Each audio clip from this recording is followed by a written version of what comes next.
നമസ്കാരം. മലയാളി വാർത്തയിലേക്ക് സ്വാഗതം.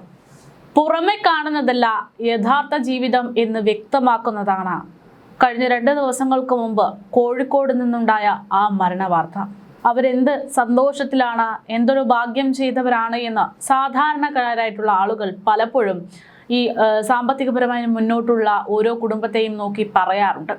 പക്ഷേ അവർക്കിടയിൽ അവരുടെ വീടിനകത്തുള്ള സംഭവങ്ങൾ എന്ന് പറയുന്നത് നമ്മൾ പോലും പ്രതീക്ഷിക്കുന്നതിന് അപ്പുറത്തായിരിക്കും എന്നതായിരുന്നു ഇത്തരമൊരു വാർത്ത പുറത്തു വന്നപ്പോൾ മനസ്സിലായത്. സാമ്പത്തികപരമായിട്ട് ഏറ്റവും മുൻപന്തിയിൽ നിൽക്കുന്നൊരു കുടുംബം, പക്ഷേ അവർക്ക് ആ വീട്ടിനുള്ളിൽ വലിയ പ്രശ്നങ്ങൾ നേരിടേണ്ടി വന്നിരുന്നു. ഒരു 16 വയസ്സുകാരിയും ഒരു 20 വയസ്സുകാരനും മരണപ്പെട്ടത് പോലും അത്തരത്തിൽ കുടുംബത്തിലുണ്ടായ ചില പ്രശ്നങ്ങളെ തുടർന്നുകൊണ്ട് തന്നെയാണ്. കോഴിക്കോട് മൂഴിക്കാലിൽ 16-കാരി നസ്രീന കൊല്ലപ്പെട്ട കേസുമായി ബന്ധപ്പെട്ട് നിരവധി ഞെട്ടിക്കുന്ന വിവരങ്ങളാണ് പുറത്തു വരുന്നത്. തുടക്കം മുതൽ തന്നെ ദുരൂഹതയുണ്ട് എന്ന് നമ്മൾ പറഞ്ഞിരുന്നു. അതിലേക്ക് ന്യായീകരിക്കുന്ന തരത്തിലേക്കുള്ള കാര്യങ്ങളൊക്കെയാണ് ഇപ്പോൾ പുറത്തു വരുന്നത്. അതായത് 20 വയസ്സുകാരൻ മരണപ്പെട്ടത് അല്ലെങ്കിൽ ആത്മഹത്യ ചെയ്തത് എന്നൊക്കെയാണ് പറഞ്ഞിരുന്നത്.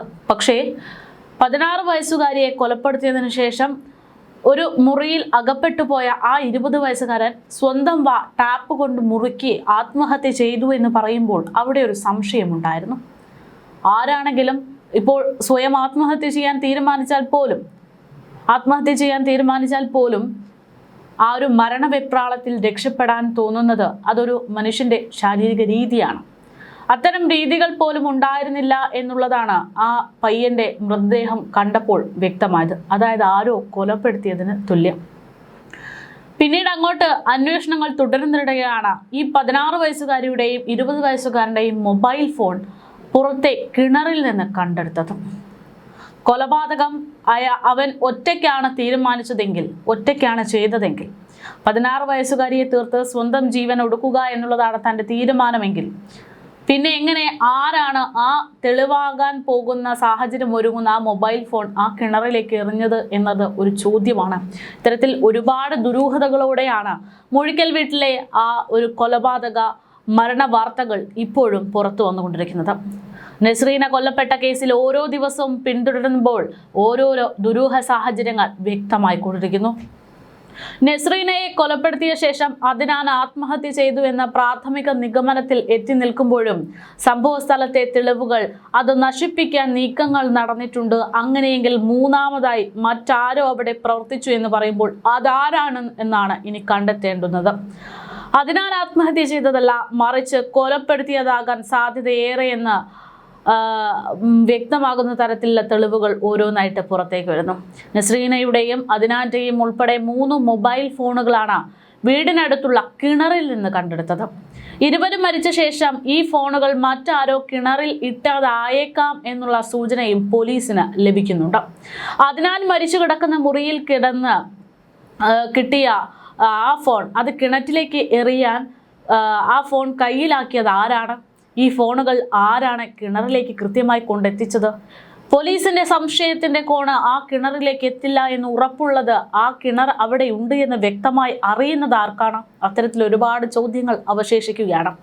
സ്വഭാവ ദൂഷ്യത്തിന്റെ പേരിൽ അദ്നാനെ ബന്ധുക്കൾ നേരത്തെ മർദ്ദിച്ചിരുന്നതായും ഫോണ് തല്ലിച്ചതച്ചതായിട്ടും ഒക്കെയുള്ള വാർത്തകൾ ഇപ്പോൾ പുറത്തു വരുന്നുണ്ട്. അതായത് അദ്നാൻ അവിടെ നിന്ന് ആ വീട്ടിൽ നിന്ന് പണം മോഷ്ടിച്ചു എന്ന ഒരു കാര്യം പറഞ്ഞ് അവനെ പുറത്താക്കി എന്നതിന് അപ്പുറത്തേക്ക് അവൻ്റെ മനസ്സ് മടുക്കാനുള്ള ഒരുപാട് കാര്യങ്ങൾ ആ കുടുംബത്തിൽ നിന്നുണ്ടായിട്ടുണ്ട് എന്ന് വ്യക്തം.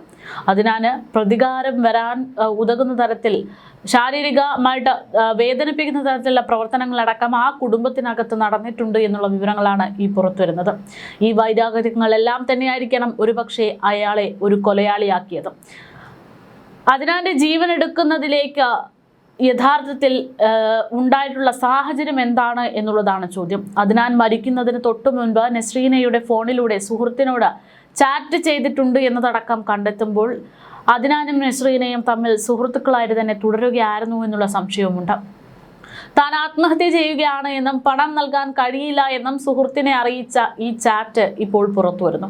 ഇത് അദ്നാൻ തന്നെ ചെയ്തതാണോ, അതോ അദ്നാന്റെ മരണം ആത്മഹത്യയാണ് എന്ന് വരുത്തി തീർക്കാൻ വേണ്ടി നസ്രീനയുടെ ഫോൺ ഉപയോഗിച്ചുകൊണ്ട് അദ്നാനെ കരുവാക്കിക്കൊണ്ട് മറ്റൊരു കൊലയാളി മെനഞ്ഞ തന്ത്രമാണോ എന്നുള്ളതാണ് ഇപ്പോൾ സൈബർ സെൽ അടക്കം പരിശോധിച്ചു വരുന്നത്. 10 മണിക്കൂർ വീട്ടിൽ കഴിഞ്ഞ അദ്നാന് രക്ഷപ്പെടാൻ എല്ലാ വഴികളും ഉണ്ടായിരുന്നിട്ടും എന്തുകൊണ്ട് അദ്നാൻ അത് ചെയ്തില്ല? എന്തിനാണ് ആത്മഹത്യ എന്നുള്ള ഒരു തീരുമാനത്തിലേക്ക് അവരെ എത്തിച്ചത്? അപ്പോൾ അവൻ ആരെയോ ഭയന്നിരുന്നു, അല്ലെങ്കിൽ മറ്റാരുടെയോ നിയന്ത്രണത്തിലായിരുന്നു എന്നതല്ലേ മനസ്സിലാക്കേണ്ടുന്നത്.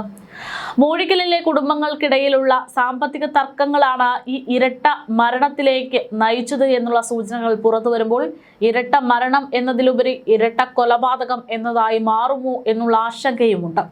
അദ്നാന്റെ കുടുംബത്തിന് അവകാശപ്പെട്ട വീടിനെ ചൊല്ലിയുള്ള തർക്കവും ബിസിനസ് കാര്യങ്ങളിൽ നസ്രീന കൈകാര്യം ചെയ്തിരുന്നതിലുള്ള വൈരാഗ്യവുമാണ് അദ്നാനെ ഇതിലേക്ക് നയിച്ചത് എന്നാണ് പോലീസ് ഇപ്പോൾ പറയുന്നത്. അപ്പോഴും യഥാർത്ഥ പ്രതികളെ രക്ഷിക്കാൻ സാമ്പത്തിക കരുത്ത് ഉപയോഗിക്കപ്പെടുന്നുണ്ടോ എന്നുള്ള സംശയം നാട്ടുകാരിൽ ഉയരുന്നു. അദ്നാനെ നശിപ്പിക്കാൻ ആഗ്രഹിക്കുന്നവർ ഈ അവസരം മുതലെടുത്ത് തെളിവുകൾ നശിപ്പിച്ചതായി കൂടെ എന്നുള്ളതാണ് നാട്ടുകാരുടെ ചോദ്യം. സംഭവ ദിവസം വീട്ടിലുണ്ടായിരുന്ന ബന്ധുക്കളെ അടുത്ത ദിവസം വിശദമായി ചോദ്യം ചെയ്യുകയൊക്കെ ചെയ്തിട്ടുണ്ട്. അദ്നാന്റെ ഫോൺ നേരത്തെ നശിപ്പിച്ചവരും മർദ്ദിച്ചവരും ഈ കേസിന്റെ സംശയനിലയിലേക്ക് എത്തുന്ന മണിക്കൂറുകളാണ് ഇപ്പോൾ. കിണറിൽ നിന്ന് ലഭിച്ച ഫോണുകളുടെ ഫോറൻസിക് റിപ്പോർട്ട് വരുന്നതോടെ നസ്രീനയെയും അദ്നാനെയും യഥാർത്ഥത്തിൽ തീർത്തത് ആരാണെന്ന കാര്യത്തിൽ ഒരു വ്യക്തത വരുമെന്ന് ചുരുക്കം. നീതി പണത്തിന് മുന്നിൽ മുട്ടുമടക്കുമോ അതോ സത്യം പുറത്തു കൊണ്ടുവരുമോ എന്നാണ് മൂഴിക്കൽ വീട്ടിലേക്ക് ഉറ്റുനോക്കി ജനങ്ങൾ ചോദിക്കുന്നത്. അതിനാൽ നസ്രീനയോടുള്ള വൈരാഗ്യം കാരണമാണ് കൊല നടത്തിയതെന്ന് അന്വേഷണ സംഘം നിലവിൽ വിശ്വസിക്കുമ്പോൾ യഥാർത്ഥം അത് തന്നെയാണോ എന്നുള്ളത് ചോദ്യമായി അവശേഷിക്കുന്നു. അദ്നാനും നസ്രീനയ്ക്കും ഒരേ അവകാശമുള്ള വീടാണ് മൂഴിക്കലിലുള്ളത് എന്ന് നേരത്തെ അദ്നാന്റെ കുടുംബവും ഇവിടെ മുകൾ നിലയിൽ താമസിച്ചിരുന്നത് എന്നൊക്കെ തന്നെ പോലീസ് കണ്ടെത്തിയിട്ടുണ്ട്. പിന്നീട് സാമ്പത്തിക പ്രശ്നത്തിൽ അദ്നാന്റെ കുടുംബം മാറി താമസിക്കുകയായിരുന്നു അത്രേ. അദ്നാന്റെ അമ്മയുടെ പിതാവ് ബിസിനസ്സിൽ പിതാവിന്റെ ബിസിനസ്സിൽ നസ്രീനയാണ് സാമ്പത്തിക കാര്യങ്ങളൊക്കെ നോക്കിയിരുന്നത്. ഇതും അദ്നാന് വൈരാഗ്യം ഉണ്ടാക്കിയിട്ടുള്ളതായിട്ട് പോലീസ് നിഗമനമുണ്ട്. വിഷു ആഘോഷങ്ങളുടെ ഭാഗമായി വീട്ടുകാർ പടക്കം പൊട്ടിക്കുന്നതിനിടെ ആരുടെയും ശ്രദ്ധയിൽപ്പെടാതെ അടുക്കള ഭാഗത്തെ വാതിലിലൂടെയാണ് അദ്നാൻ അകത്തു കയറുന്നത്. അടുക്കള ഭാഗത്തെ CCTV ദൃശ്യങ്ങൾ അതിൽ ചെറുതായിട്ട് പതിഞ്ഞിട്ടുണ്ട്. നസ്രീനയെ ശ്വാസം മുട്ടിച്ച് കൊലപ്പെടുത്തിയ ശേഷം പിടിയിലാകുമെന്ന ഭയത്താലാണ് അദ്നാൻ ജീവനൊടുക്കിയതെന്ന് പോലീസ് വിലയിരുത്തുമ്പോഴും അങ്ങനെയൊന്ന് സംഭവിക്കുമോ? അല്ലെങ്കിൽ ആത്മഹത്യ എന്ന് പറയുമ്പോൾ സ്വന്തം വായും മൂക്കുമടക്കം ടാപ്പ് ഉപയോഗിച്ച് സെല്ലോ ടാപ്പ് പോലുള്ള ഒരു ടാപ്പ് ഉപയോഗിച്ചുകൊണ്ട് മുറുക്കിക്കെട്ടി സ്വയം ജീവനൊടുക്കാൻ സാധിക്കുമോ എന്നുള്ള സംശയമാണ്. എന്തായാലും ഇതിന്റെ സാധ്യതകൾ വളരെ കുറവാണ് എന്നുള്ള നിഗമനത്തിലേക്കാണ് കാര്യങ്ങൾ എത്തുന്നത്. 10 മണിക്കൂറോളമാണ് അദ്നാൻ കൃത്യം നടത്താനായി വീട്ടിനുള്ളിൽ ചെലവഴിച്ചത് എന്നുള്ളതാണ് കണക്കുകൂട്ടൽ. നസ്രീനയെ കൊലപ്പെടുത്തിയ ശേഷം രക്ഷപ്പെടാനുള്ള വഴികളെല്ലാം അടഞ്ഞതോടെ അദ്നാൻ ആത്മഹത്യ ചെയ്യുകയായിരുന്നു എന്ന് പോലീസും പറയുന്നു.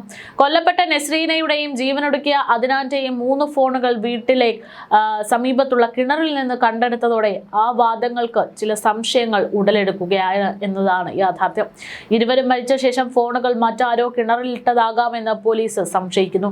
ഇതാരാണ്, എന്തുകൊണ്ടാണ് തെളിവുകൾ നശിപ്പിക്കാൻ ശ്രമിച്ചത്, ഇത്തരത്തിൽ കൃത്യമായിട്ട് ഓരോ സാധനങ്ങളും സ്ഥലങ്ങളും ഒക്കെ എവിടെയാണ് എന്നത് കൃത്യമായി അറിയുന്ന ആ ഒരു കൊലയാളി ആരാണ് എന്നുള്ളതാണ് ഇനി പുറത്തു വരേണ്ടുന്നത്. അദ്നാൻ മരിച്ചു കിടക്കുന്ന മുറിയിൽ നിന്ന് അദ്നാന്റെ മറ്റൊരു ഫോണും പോലീസിന് നിലവിൽ ലഭിച്ചിട്ടുണ്ട്.